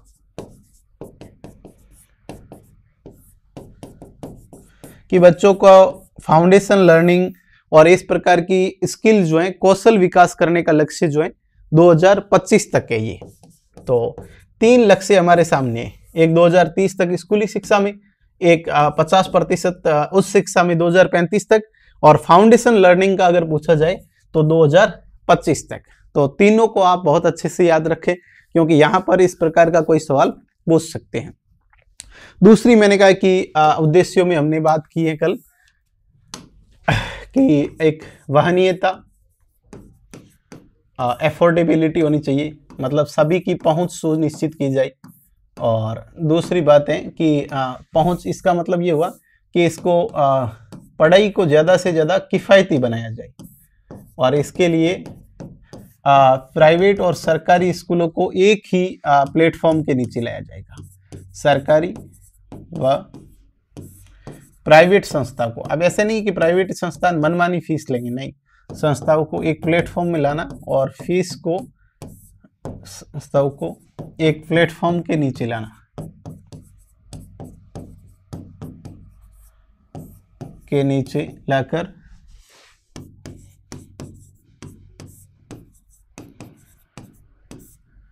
फीस को रेगुलेट करना या फीस का नियमन करना।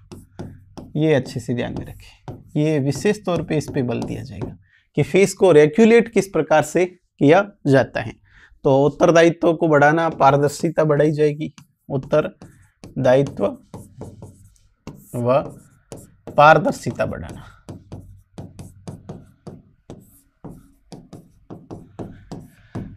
तो हम लोग बात कर रहे हैं कि इसके उद्देश्य जो हैं वो इस प्रकार से रखे गए हैं। तो आप लोग विशेष तौर पे ध्यान में रखें कि उद्देश्य को लेकर, विशेषताओं को लेकर। अब हम लोग बात करेंगे कि लास्ट एस्पेक्ट में जो हमारी बात बची है कि इसमें हम लोग एक तो बात करेंगे इसके जो राष्ट्रीय शिक्षा नीति के गुण को लेके बात करते हैं कि इसके क्या अच्छे पॉइंट है। ये सवाल बहुत कॉन्सेप्चुअली आ सकता है।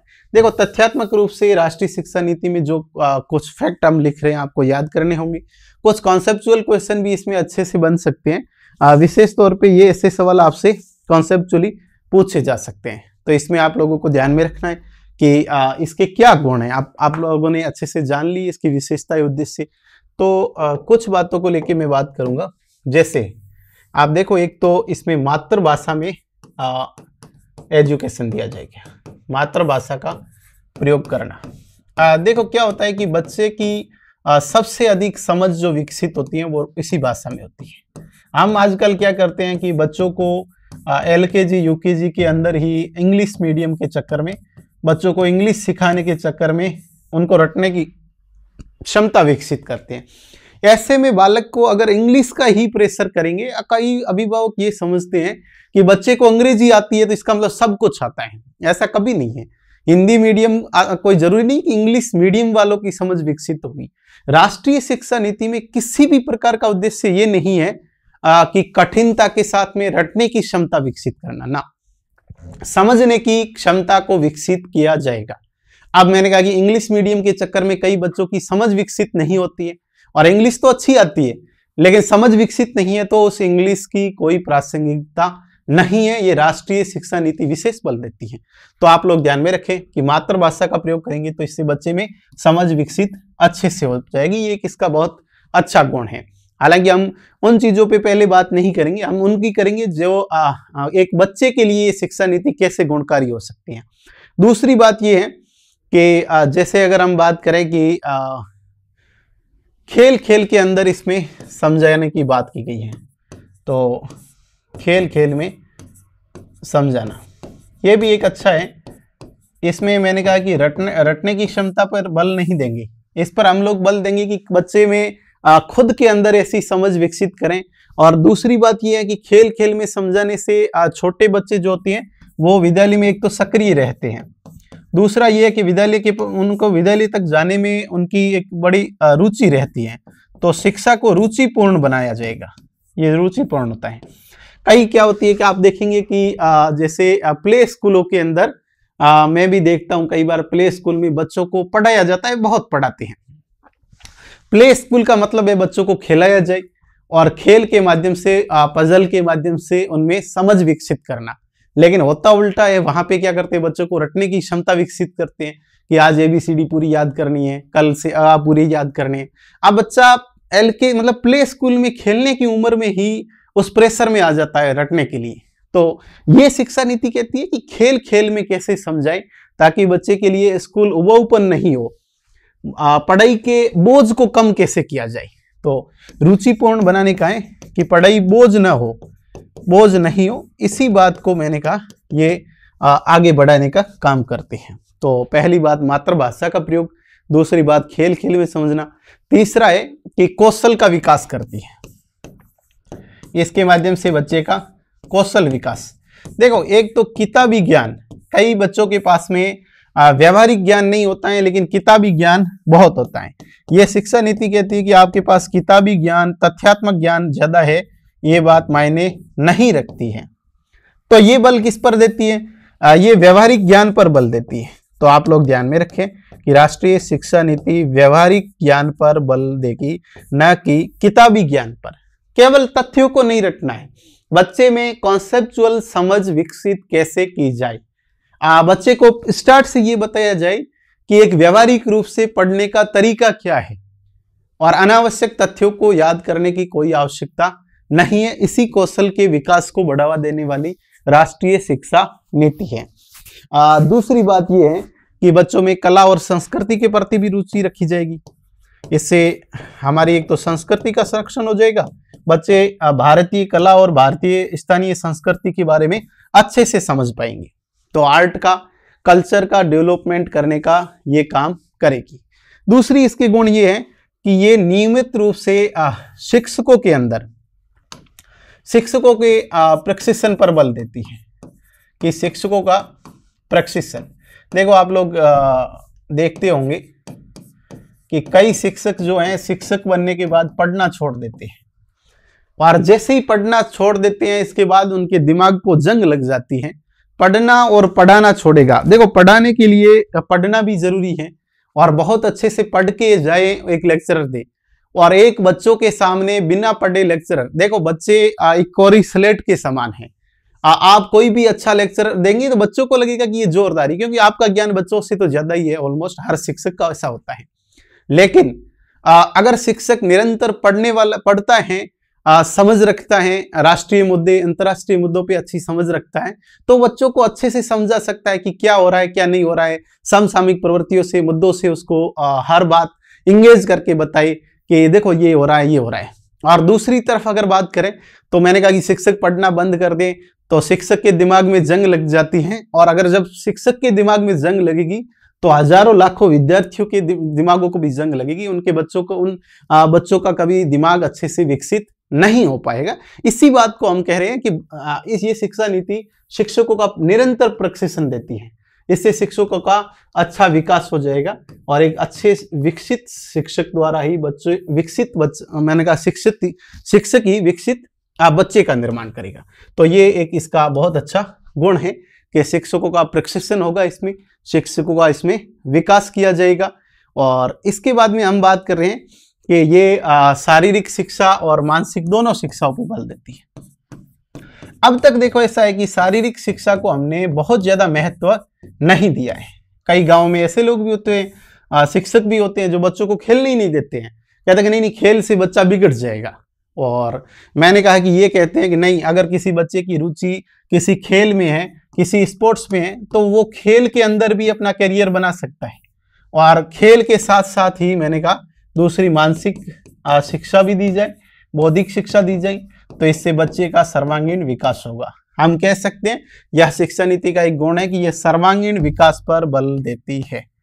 तो ये एक अच्छा पॉइंट इसका हो सकता है, सर्वांगीण विकास पर बल देती है। तो आप इसमें लिख ले इसको कि खेल के साथ में सर्वांगीण हम कह सकते हैं खेल है, मानसिक है, संगीत की शिक्षा इसमें बच्चे को दी जाएगी। तो इस प्रकार से बच्चे का दिमाग खोलने वाली जो राष्ट्रीय शिक्षा नीति है वो हमारी ये शिक्षा नीति है। दूसरी अगर हम बात करें तो ये ई पाठ्यक्रम को लागू करती है, और इसमें हम लिख सकते हैं एक और बात की ये रटने की बजाय समझने की क्षमता विकसित करती है, समझने की क्षमता को विकसित करती है। तो क्षमता को विकसित करती है, ये भी एक अच्छा पॉइंट हो सकता है।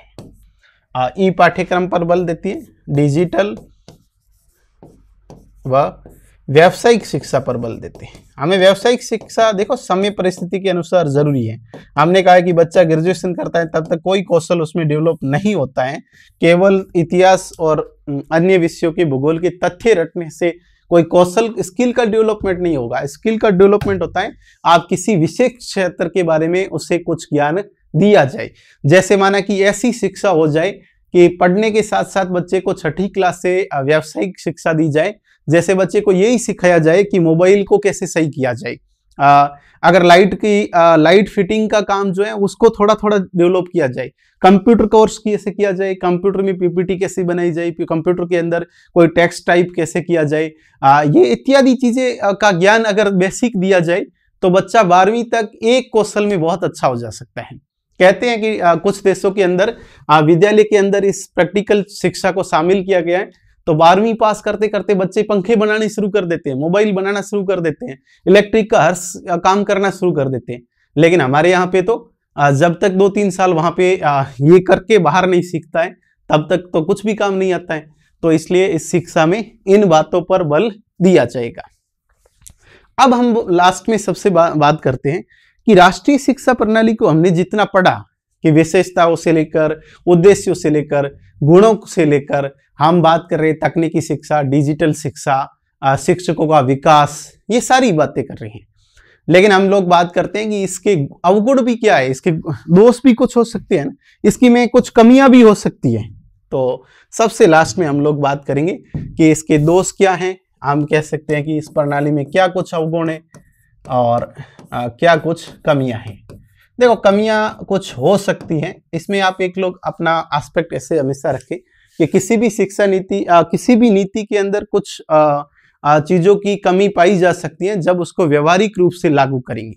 एक तो देखो पढ़ना होता है, दूसरा उसको व्यवहारिक लागू करना होता है।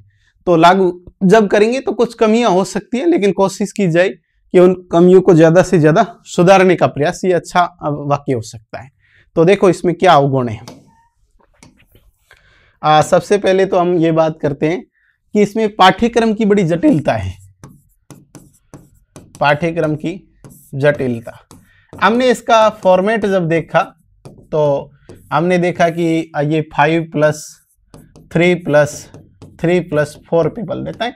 हमें इसको समझने में 15 से 20 मिनट लग गए हैं, क्योंकि कैसे कोई बच्चा 3 साल का बच्चा 6 साल तक कैसे पढ़ेगा, क्या उसका पाठ्यक्रम होगा। अच्छा, हमने कहा कि मातृभाषा में देंगे, तो मातृभाषा में इसका पाठ्यक्रम कौन तैयार करेगा, कैसे करेगा, क्या समय पर ये पाठ्यक्रम तैयार हो पाएगा अगर, क्योंकि हमारे समस्या सामने ये है कि पाठ्यक्रम की एक तो जटिलता, दूसरा पाठ्यक्रम बनाना, उसको तैयार करना, उसको पुस्तकों का रूप देके विद्यालय तक पहुंचाना। आज भी ऐसा होता है, आज क्या लगभग आज से 10 साल पहले भी ऐसा था। विद्यालयों के अंदर जुलाई में स्कूलें खुलती थी, तो कुछ पुस्तकें, विषयों की पुस्तकें दिसंबर तक हमें प्राप्त होती थी। और ये आज से 10-12 साल जब पहले मैं स्कूलिंग में था, तो मैंने इसको सफरिंग किया कि ऐसी समस्या ये है कि पाठ्यक्रम की किताबें प्राप्त नहीं हो रही है। आज जब मैं 10-12 साल बाद मैं खुद लेक्चर के रूप में देखता हूं, तो मैं भी यही पाता हूं कि कई बार हमारी पाठ्यक्रम बदल देते हैं। जैसे 11th-12th का कोर्स बदल गया, पुस्तक तैयार होकर विद्यालय पहुंचने में 4 से 5 महीने लगते हैं। इवन अपन कह सकते हैं कि जुलाई में सत्र आरंभ हुआ है, तो अक्टूबर, नवंबर, दिसंबर तक कई बार किताबें छप के आती है। तो कहने का मतलब है कि ये जटिलता, इसको पाठ्यक्रम का रूप देना, रूपरेखा तैयार करना, और फिर इसको पुस्तक का रूप देकर अवेलेबल करवाना, ये बड़ा मुश्किल कार्य लगता है। क्योंकि ये जब हम विद्यार्थी के रूप में थे तभी भी समस्या थी, और आज शिक्षक के रूप में सेवाएं दे रहे हैं तब भी हम इस समस्या को विद्यालयों के अंदर देखते हैं। दूसरी बात है कि शिक्षकों का प्रशिक्षण बड़ा जटिल है। हम बार बार कह रहे हैं कि शिक्षक को प्रशिक्षण दिया जाए। ये प्रशिक्षण देना बड़ा एक जटिल कार्य है। हम देखते भी हैं प्रशिक्षण में कई प्रकार की बाधाएं आती हैं। कई बार सर्वर डाउन हो जाता है, कई बार आईडी नहीं बन जाती हैं, कई बार कोर्स नहीं खुलता है, टेक्निकल सपोर्ट इतना नहीं मिलता है। ये बातें हैं। कई शिक्षक ऐसे दुर्गम क्षेत्रों में रहते हैं जहां इंटरनेट नहीं होता है, तो इंटरनेट की कमी है भी इसमें एक हो सकता है। इसमें भी बड़ी समस्या जो इसकी है कि विद्यालयों के अंदर भौतिक संसाधनों का अभाव।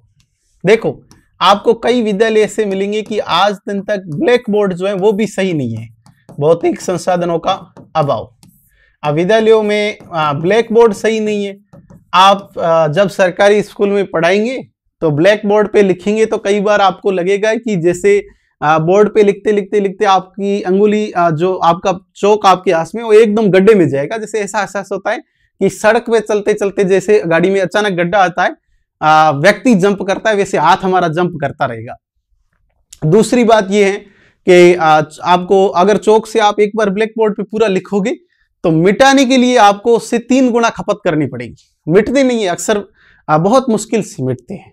अब इस प्रकार के हमारे पास में भौतिक संसाधन है आज के समय में, जबकि आजादी के 75 साल बाद हम बात कर रहे हैं। राष्ट्रीय शिक्षा नीति आने के साथ कोई भौतिक संसाधन नहीं आएंगे। हम बात कर रहे हैं कि हम डिजिटल बोर्ड से पढ़ेंगे। और तो डिजिटल बोर्ड एकदम से हम इतने कहां से लाएंगे, ये बात एक विवाद का विषय है। हालांकि हमने ये बात की है कि भौतिक संसाधन के लिए हम जीडीपी या जीएसडीपी या जीडीपी, इसका हम 6% जो है 6% ये राष्ट्रीय शिक्षा नीति शिक्षा पर खर्च करेंगे, शिक्षा पर खर्च करने की। हालांकि ये खर्च अगर वास्तव में हो जाए तो ये बहुत बड़ा खर्च होगा। तो आपसे पूछा जा सकता है कि शिक्षा नीति, राष्ट्रीय शिक्षा नीति के अनुसार कितने प्रतिशत शिक्षा पे खर्च होंगे। आप इसको याद रखें कि 6% हम खर्च करने की बात कर रहे हैं। अगर वास्तव में 6% खर्च हो जाएगा तो भौतिक संसाधन जो ब्लैक बोर्ड है ये डिजिटल बोर्ड के अंदर बदल जाएंगे। हम बात करते हैं डिजिटल शिक्षा की, हम बात करते हैं कि प्रयोगशालाओं में बच्चों को पढ़ाया जाएगा। देखो, ये पढ़ना कहना आसान लग रहा है, लेकिन कहाँ से करेंगे। एक एक कंप्यूटर लैब स्कूलों में है जिनके 6-6 महीने तक ताले नहीं खुलते हैं, और कंप्यूटर की हालत देखते हैं तो धूल से पूरे भरे हुए होते हैं। ये वास्तविकता है विद्यालयों की। तो एकदम से राष्ट्रीय शिक्षा नीति लाने से सिर्फ आमूलचूल परिवर्तन नहीं होगा। इसके लिए हमें पहले से ग्राउंड बनाना होगा, और ग्राउंड बनाने के लिए पहले से ही मैंने कहा कि डिजिटल बोर्ड की व्यवस्था की जाए, प्रयोगशालाओं की व्यवस्था की जाए, लेबोरेटरी, कंप्यूटर जो है अनुदेशक लगाकर और कंप्यूटर प्रशिक्षण दिया जाए। अब शिक्षक के पास ही कंप्यूटर प्रशिक्षण नहीं है तो बच्चों को प्रशिक्षण देने में बहुत समय लगेगा। ये कुछ शिक्षा नीति का क्रियान्वयन में समस्याएं आ सकती है। अब पाठ्यक्रम को जब आप पूर्ण रूप से बदल देंगे तो एकदम से सारी जो सामग्री है, ये सामग्री पहुंचाना बड़ी मुश्किल बात है, पहुंचाना एक समस्या हो सकती है। तो ये कुछ ऐसे अवगुण इसके इस विदेश नीति अपने राष्ट्रीय शिक्षा नीति में है कि वित्तीय समस्याएं आ सकती हैं। सबसे समस्या एक और है कि अब इसमें राज्य जो है इस शिक्षा नीति को सहमति दे या नहीं दे। तो राज्यों द्वारा सहमति देना, अब ये राज्य जब तक सहमति नहीं देगा तब तक लागू नहीं होगी। तो राज्य को सहमति देना, हम कह सकते हैं कि भौतिक और मानवीय संसाधनों का विकास करना एक अवगुण है। मानवीय संसाधनों की पहुंच सुनिश्चित करना, की पहुंच, देखो कमियां दोष ये अवगुण सारी एक ही बात है। तो ये सारी कुछ समस्याएं हैं। विभिन्न राज्यों के द्वारा इसे अलग अलग तरीके से अपनाया जा रहा है। पहला जो राज्य है जो इस एनईपी को लागू करता है, एनईपी वाला मतलब न्यू एजुकेशन पॉलिसी को लागू करने वाला पहला राज्य कर्नाटक है, आप लोग ध्यान में रखना। राजस्थान में इसको चरणबद्ध तरीके से लागू किया जा रहा है। तो हम लोगों ने सारी अच्छे से बातें की कि किस प्रकार से राष्ट्रीय शिक्षा नीति को लागू किया जा सकता है, किस प्रकार से इसमें जटिलता हो सकती है, क्या इसके गुण हो सकते हैं। ये सारी बातें हमने इस क्लास में की है आज की। और उम्मीद कर रहा हूं कि आप लोगों को ये एक थोड़ा लंबा सेशन हो गया, इस सेशन में अच्छे से समझ आ जाएगा। और अपना देखो, राष्ट्रीय शिक्षा नीति के तथ्यों को याद करने के साथ साथ इसकी समझ को विकसित करना बहुत जरूरी है। तो आगामी कई परीक्षाओं में इस प्रकार के क्वेश्चन आपको मिलेंगे, चाहे वो रीट L1 L2 वाले विद्यार्थी हो या द्वितीय श्रेणी प्रथम श्रेणी वाले शिक्षक भर्ती की तैयारी करने वाले विद्यार्थी। असिस्टेंट प्रोफेसर के इंटरव्यू में विशेष तौर पे इसके बारे में सवाल पूछे जाते हैं। तो आप लोग बहुत अच्छे से पढ़ते रहें, मस्त रहें। धन्यवाद प्यारे विद्यार्थियों।